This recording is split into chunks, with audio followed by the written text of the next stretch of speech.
taking a look at an assortment of German Kalashnikov bayonets. We're going to go through the different versions or models of them here, and then talk about some of the elements that a collector might look at. Starting off with the AK47 bayonet. So this is for the actual AK47 as opposed to an AKM, the later version. Some of the things to look for on this one are the metal sheath, and it's a non-wire cutter. We'll compare that in a minute. And it's also got a unique shape to the grip here. So it has a cloth or a canvas belt loop that clips or snaps around the handle, and that doesn't detach from the sheath. The bayonet itself is designed to hang under the rifle. It's got a spear point. The blades aren't sharp at all. There's really no blades on it at all. And its attachment point is up front here. We'll show you. We don't have an AK-47 to attach it to, but we can show you on this AKM, which is a later version. But it would basically kind of attach over the barrel there, and then it would attach differently to the rifle back here. And again, underneath the front sight post, it would be shaped a little differently. And the bayonet would attach with some attachment points here that go up and down with that switch on the front. There's a couple of different versions of this bayonet.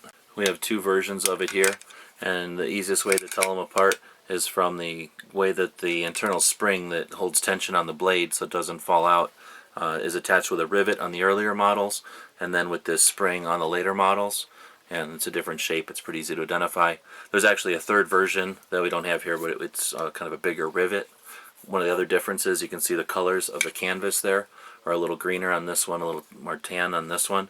And sometimes that has to do with just wear and washing and that, but sometimes that can be a variance. And in this case, it's not a big deal, but on some of the other countries, that can be a determination between where it was actually used.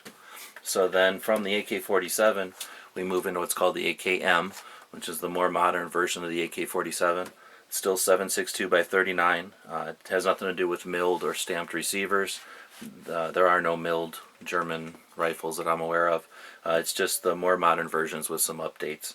We won't get into that because we don't have the rifles here. We're talking about bayonets. But this is the Type 1.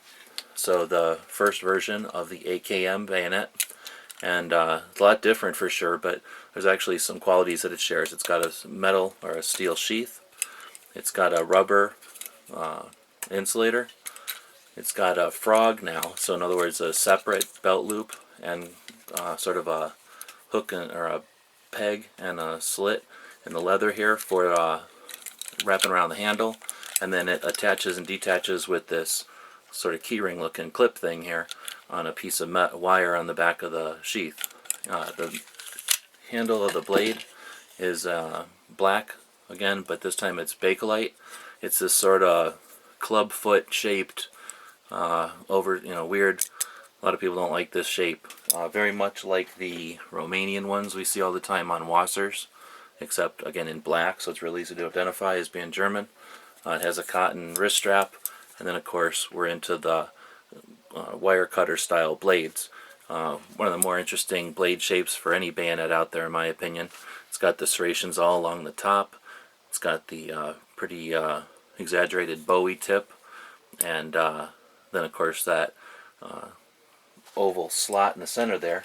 They call it a wire cutter because you've got this lug sort of attachment at the bottom of your sheath. You've got your bayonet, kind of put them together, and it pivots there on that lug, and this section here becomes a pretty wicked wire cutter.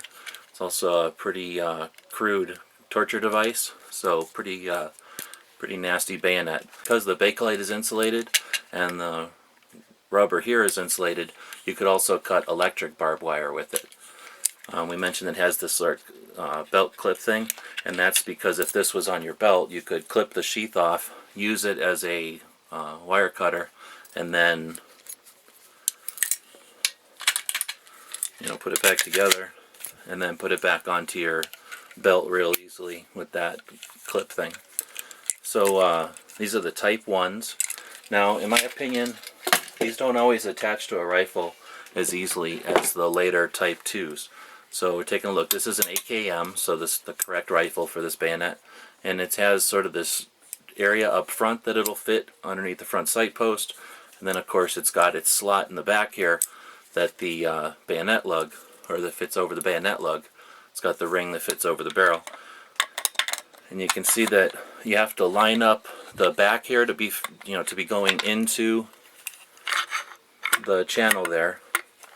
You also have to have, you can't go in too soon because it won't fit into the handle until you're way up here, which is almost too far forward. So you basically have to be in this one little area in order to attach it. But once it's attached, it is really sturdy. It is attached really well. It actually gives you kind of a place to hold on to, depending on what kind of attacks they do over there. You can see compared to that first bayonet, which is basically just a spear point and no blade at all, you've got this blade up, and it's not super sharp, but it's really not designed to be, but it's much sharper than the original AK47. You've got the serrations going down. You've got a really strong point there, so it's a pretty effective bayonet in my opinion. It's attached really well, and then on this one you have sort of a Bakelite button that you push down and push forward, and it detaches from the bayonet, or detaches from the rifle. So that's the Type 1. Then there's a transitional. We'll talk about that one in a moment. We'll talk about these unique ones in a moment. The next one in line is the Type 2. Quite a bit different, but shares some of the elements from the Type 1. We've got a plastic sheath. We've still got the leather frog with the same stud and slit in the leather.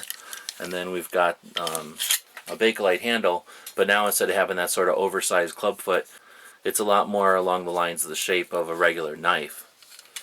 That we still have the ability to use it as a wire cutter.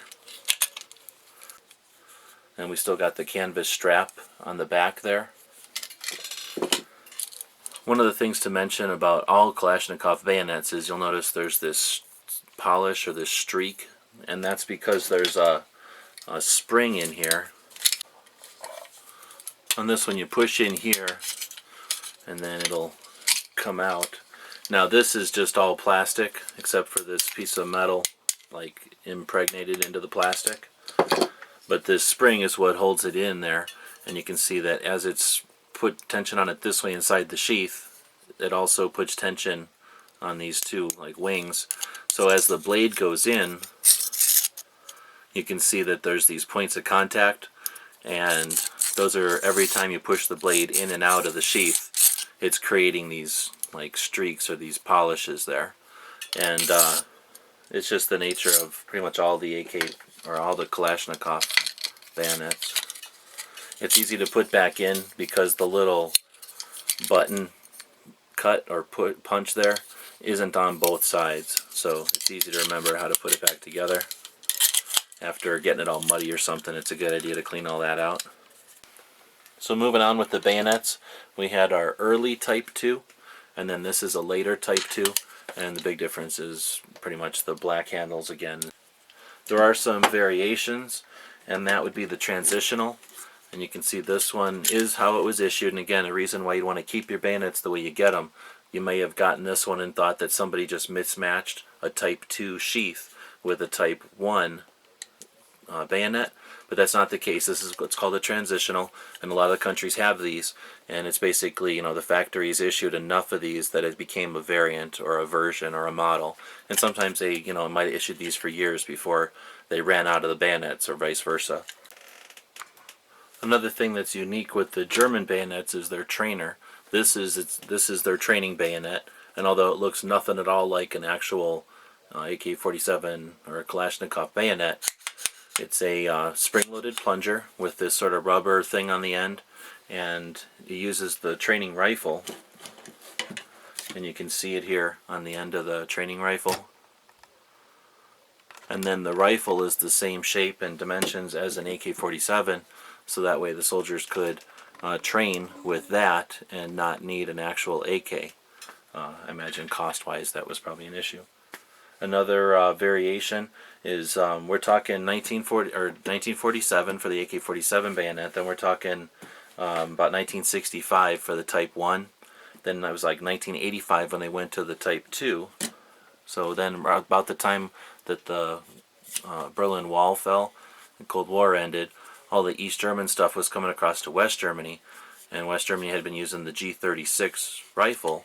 So this is a modified Type 2, later Type 2, because it's the black handle. You can see that it's got a bit bigger hole there for the G36 compared to the AK47.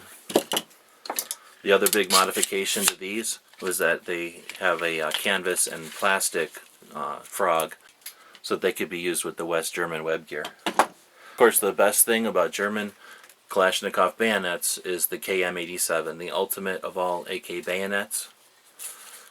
This one is their special forces, like Survival Bayonet. None of the other countries did anything like this. The Russians have a survival knife, but it's not really a bayonet. You can tell it's a lot different. It's got this nylon attached belt loop, and it's got a mirror in there. We'll do a whole review on just the KM87. But it's a way cooler blade. It's got tools on it, a real saw, and hollow handle. And it is still a bayonet, so unlike the Russian version that's just a knife, this one is a working AK bayonet. And it'll fit on the AK-74, AK-100 series, and of course the AKMs, AK-47s. So that's a fairly quick rundown of the German Kalashnikov bayonets, their variations, and some of the points on collecting. It's a fairly easy one to find. I can say that at most major gun shows I see at least one German bayonet of one type or another. For me, the KM87 was the most expensive bayonet I own. The early Type 2 was the most difficult to obtain. I got this one in a trade from someone in Germany. The training bayonets and the rifles are pretty tough to get, although I just scored that one on eBay. So it's not impossible. The G36s are pretty tough. It's a pretty fun area of Kalashnikov bayonet collecting because there are such unique ones, and because while they're easy to find, they're not available at every catalog's outlet. So they are available at gun shows. There are quite a few of them out there, and it's an interesting one to collect. If you happen to have some of the ones I'm missing, feel free to let me know. Let's talk trade. Thanks for watching.